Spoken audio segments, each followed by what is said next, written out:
Mangwana ni Malelepo Vukenjani, NTVAFRIKA.MY.NA Africa. Welcome to Africa Good Morning, the news and current affairs show bringing you everything you need to know as we remain your portal for Africa's most potent stories. These are some of the stories that we'll be looking at today. In Uganda, growing alarm over Kizza Besigye's health in detention. Senegal Prime Minister seeks harsher penalties under expanded anti-LGBT bill. Court hears recordings in bribery case against Diezani Alison-Madueke. Ghana nears zero tariff trade agreement with China. And make sure you do not miss the budget discussion live coverage on NTV, DSTV285 GOTV, 285 Network Media Hub, and of course on our Business 7 page on Facebook. It's going to be moderated by myself, Ashwin Berry. I'll be joined by economist Helena Mboti from Standard Bank, as well as Adeline Maugas, who has experience in tax. So do make sure you join us at 2 p.m. for the live coverage of Namibia's budget as it is tabled today. That'll be our first story right after the break.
All right, let's get into our top stories. Namibia turns its attention to Parliament today as the 2026-2027 national budget is tabled, setting the tone for the country's economic direction in the year ahead. Expectations are high as government outlines how it plans to balance fiscal discipline with development priorities amid ongoing financial pressure. The budget comes at a time when economic growth remains uneven and public finances are under strain. Citizens, businesses and investors will be listening closely for signals on taxation, public debt management, infrastructure spending and support for key sectors such as energy, oil and gas, as well as education and small enterprises. Job creation and the cost of living are also expected to feature prominently in the national conversation. With revenue performance under scrutiny and expenditure demands rising, today's statement is likely to reflect tough policy choices. The allocation of funds across health, education, social protection and capital projects will reveal government's immediate priorities. Now, beyond the figures, this budget will serve as a roadmap for Namibia's economic confidence. The tone set this afternoon could shape investment sentiment and public trust for months to come. And just a reminder, we will be broadcasting the budget live on DSTV285 GOTV, 251up2.com, Network Media Hub on YouTube. We also be on our Business 7 page, and we'll spread it out across all ESP and NMH publications. We're talking Namibian Sun, Republican. So do stay informed, but we do go live at 2 p.m. I'll be joined by economists from Standard Bank, as well as the former head of the NIPDB and now the executive director of ESP, Nangula Uwanja, as we both anticipate and dissect the budget that will be tabled today. For now, we swing over to Uganda with the rest of our stories.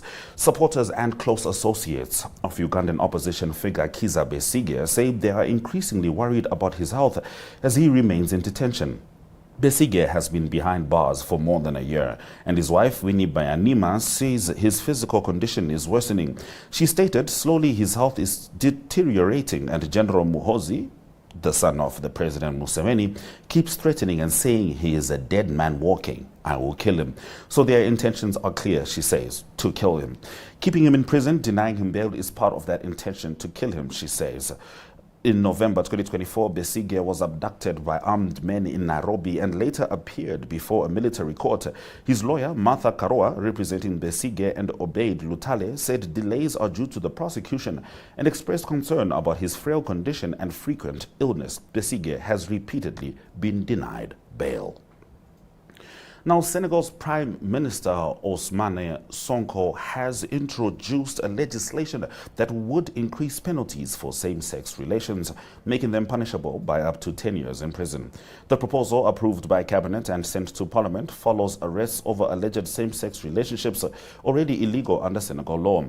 Addressing lawmakers, Sonko said the bill would punish what it calls acts against nature, with the prison terms ranging from 5 to 10 years, compared with the current 1 to 5 year sentences. And naturally, there has been an outcry from human rights organizations. We move on to the UK, but we're talking a Nigerian story. At South Crown Court, recordings were played of former Nigerian Petroleum Minister Diezani Alison-Madueke allegedly confronting oil businessmen Olajide Omokore and Kolawole Aluko. Prosecutors claim she received a life of luxury in the UK funded by individuals seeking oil contracts between 2010 and 2015. In one recording, she said, "I will be happy to escort all of you to jail along with myself." The phone containing the recordings was seized during her 2015 arrest in London. In April 2014, she told Omokore, "We who are managing the thing have kept quiet," adding, "I do not react well to being blackmailed." In another conversation, she criticized Aluko's lavish lifestyle and warned about public attention, including references to Naomi Campbell. Alison-Madueke denies 5 counts of accepting bribes and conspiracy to commit bribery as the trial continues. Staying with Nigeria, Nigeria's government has rejected claims that it paid Boko Haram for the release of the girls. Now, this was to secure the release of dozens of children and staff abducted from a Catholic school in north-central Niger state in November. The response follows an AFP investigation alleging the government funneled millions of dollars to the jihadist group and released 2 commanders. Nigeria's information minister dismissed the claims, stating that the students' release resulted from professional intelligence and operational precision. He said the federal government states that these allegations are completely false and baseless and constitute a disservice to the professionalism and integrity of Nigeria's security forces and the sacrifices they make daily. Now, the kidnapping was described as one of the country's largest mass abductions. Freed students of St. Mary's Catholic School were later seen arriving at the government house in Mina, Niger State. And we swing back to Senegal as the Prime Minister once again, Ousmane Sonko, is on the podium. This time he was describing as regrettable the prison sentences handed to 18 Senegal fans convicted of hooliganism following disturbances at the 2025 Africa Cup of Nations final in Rabat. The unrest occurred after Morocco were awarded a penalty deep into stoppage time, prompting some supporters to attempt to invade the pitch. A court in Rabat sentenced the men to between 3 months and 1 year in prison and fines of up to 5,000 dirhams. Moroccan prosecutors had sought up to 2 years, saying the defendants deliberately disrupted the match. The 18 denied wrongdoing and are expected to request a royal pardon from the King of Morocco. Senegal's Football Federation expressed profound dismay and distress, calling the verdicts incomprehensibly harsh. Sonko said the handling of the case does not honor relations between Morocco and Senegal. Those have been our top stories on Africa. Good morning. We did start the show by talking to you about Namibia's budget, which is going to be tabled today. And of course, we'll be giving you live coverage of that from 2 p.m. on this channel and DSTV285 GOTV 25, 1up2.com and Network Media Hub on YouTube, as well as NTV Africa. However, yesterday was South Africa's budget, tabled by Enoch Godongwana. And to give us that and more stories after the break will be our correspondent in Cape Town, Mr. Arrie Hougaard. But first, the weather.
It's time for Arrie Hougaard to join us and to deliver the South Africa report, starting with the budget tabled yesterday by Finance Minister Enoch Godongwana, as well as some potential upgrades at the Cape Town International Airport.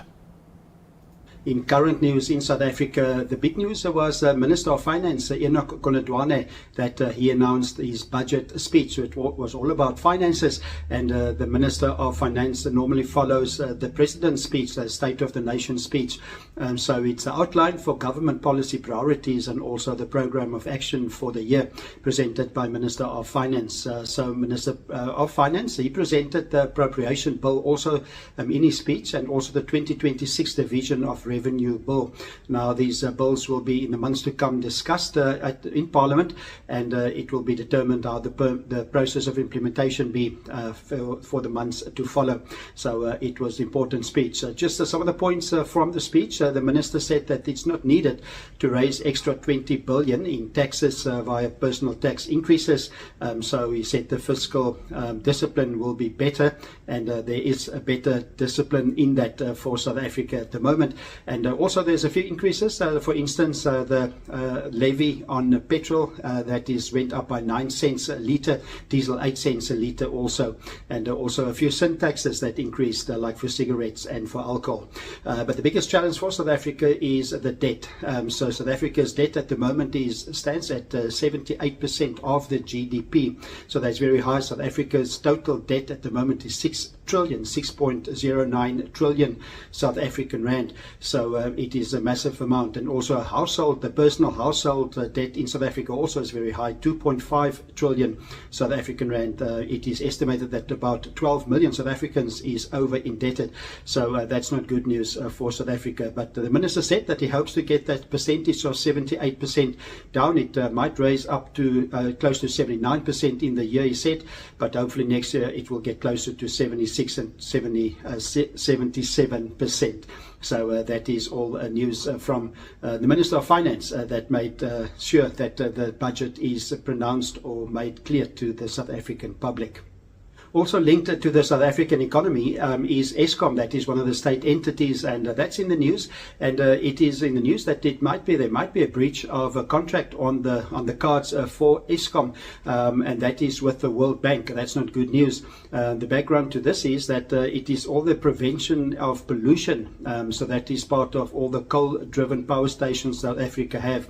So to take it a step back, Eskom borrowed $3.75 billion from the World Bank, and that was to complete Medupi. That is one of the power plants, so there were conditions for that loan, and the conditions from the World Bank was the installation of pollution abatement equipment.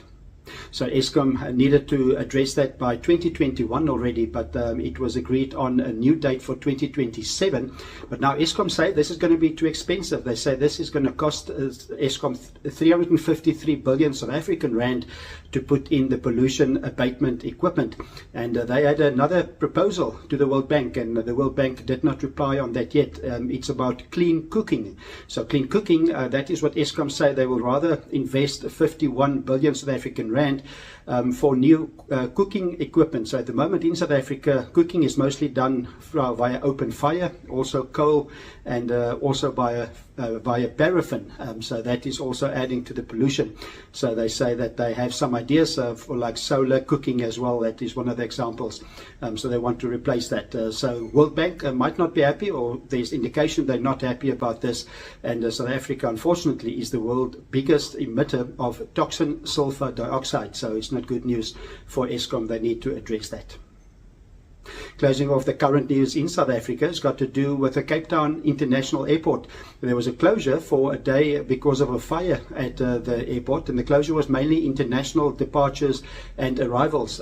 Many flights that was diverted, so now apparently it's close to back to normal for Cape Town. But the good news is that also a few days ago it was announced that the city of Cape Town, or the Cape Town International Airport, will invest 21.7 billion South African rand. That is for upgrades for the operations at the airport. So that will make Cape Town International Airport hopefully even a better airport.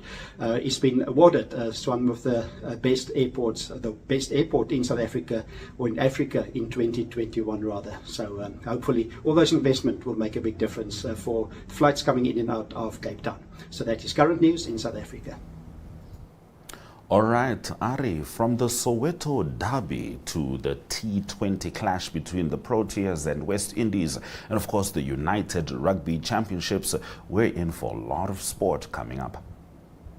In sport news in South Africa, we first go to the soccer field, and there's a big derby. That's the Soweto Derby annually. That is a big moment in the soccer calendar in South Africa. That's at the FNB Stadium. 90,000 people expected on Saturday for the Soweto Derby. That is always between Kaizer Chiefs and Orlando Pirates. So it's a big game. It is part of the Premiership, the NFL Premiership game, and at the moment it is Mamelodi Sundowns that's leading. They've got 38 points after 17 games. Also Orlando Pirates also 38 points, and Kaizer Chiefs, they've got 30 points after 16 games. They lost to Stellenbosch United in the week. So it's an important game for both these clubs, and they're trying to overtake Mamelodi Sundowns in this derby. So the winner will take a big step towards that. The Mamelodi Sundowns have won the Premiership the last 8 years. They won 10 titles in the last 12 years. So Mamelodi Sundowns, the dominant soccer team in South Africa still at the moment. Going on to cricket news, it is the T20 World Cup for men that continue in India and also in Sri Lanka. Big game coming up for South Africa on Thursday, and that is playing against the West Indies. South Africa won their first game against India, so a win against the West Indies will take them through to the semi-finals. So a big opportunity for Aiden Markram and his team to go through to the semi-finals of this prestigious tournament. And that game will start at 11:30 Namibian time, and that is on Thursday. And also on Sunday, a big game. Sure that everybody will watch that. It's neighbours playing. It will be South Africa playing against Zimbabwe, and that game will also be played in India. That will be played in Delhi. Then also sports news in South Africa, there's two big derby rugby games as well, part of the United Rugby Championship. It is in Johannesburg, the Lions that will host the Stormers, and then that game, the kickoff is 2 p.m. and then at 5 p.m. in Pretoria it will be the Bulls that will host the Sharks. So it's a big games. At the moment it is the four teams that's trying to be in the top 8 for playoffs. The Stormers at the moment 3rd, and it's the Bulls 7th, the Lions 8th, and the Sharks at 10th position at the moment. So it's lots to play for in the United Rugby Championship. That is sports news in South Africa. All right, well, from sport to tourism we go. Algohas, I hope I'm pronouncing that correctly, is at the most southern tip of Africa, and it's a popular tourist attraction. Tell us more. In entertainment news in South Africa, we go to the most southern tip of Africa. That is Agulhas. That is the most southern tip of Africa, and that's also where the Indian and Atlantic Ocean meet. So it's a rugged coastal line, and it is known for some shipwrecks as well throughout the years. And but there's also a national park there at Agulhas. It's a beautiful destination for holiday makers as well. But it is the nature reserve that offer 64 species of mammals that you can also see there. And there's great places to stay there. That's the Agulhas Rest Camp is a great place to stay when you visit that area, and also the Bergplaats guest house. And in that Agulhas Rest Camp, or in the nature reserve rather, you can see 64 species of mammals. That will include the African wildcat, also the bat-eared fox, and also even leopards. And some of the mammals are bontebok and bushbuck, and also the Cape Mountain zebra, and the eland and springbok as well. So it's beautiful to see. And also there's 36 bird species that you can look out for. Some to mention is the African fish eagle, and also the blue crane, and also the Cape sugarbird.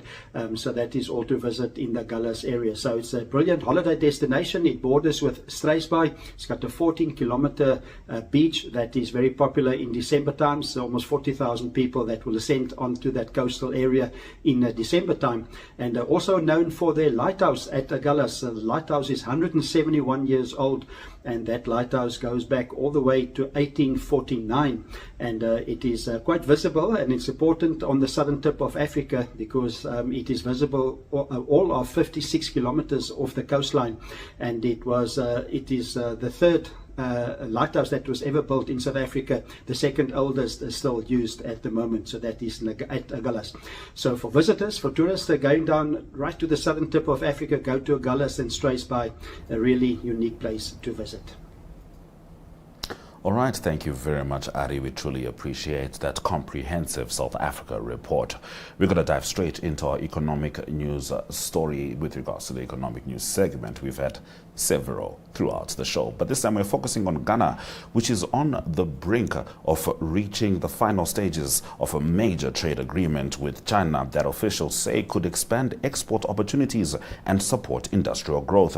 The proposed deal would grant zero tariff access for key Ghanaian exports, including cocoa, shea butter, and cashew.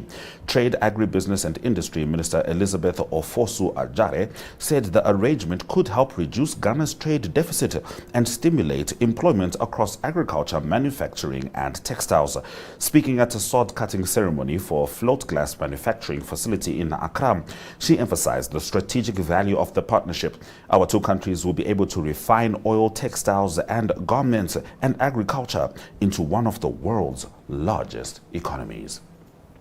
Those have been our stories on Africa. Good morning. Do remember to tune in to our budget discussion, which is going to be at 2 p.m. on DSTV285 GOTV 251up2.com, as well as NTV Africa and Network Media Hub. It will be moderated by myself, Ashwin Berry, joined by Helena Mboti from Standard Bank, an economist, as well as tax expert Adelina Mahasa. So do make sure you join us. Menangula Uwanja, who is the executive director of ESP with broad experience, particularly in international investment relating to Namibia, will also be a part of that discussion from 2 p.m. My name is Ashwin Berry. This has been Africa Good Morning. Suraj Zaganaka. Here are the economic indicators.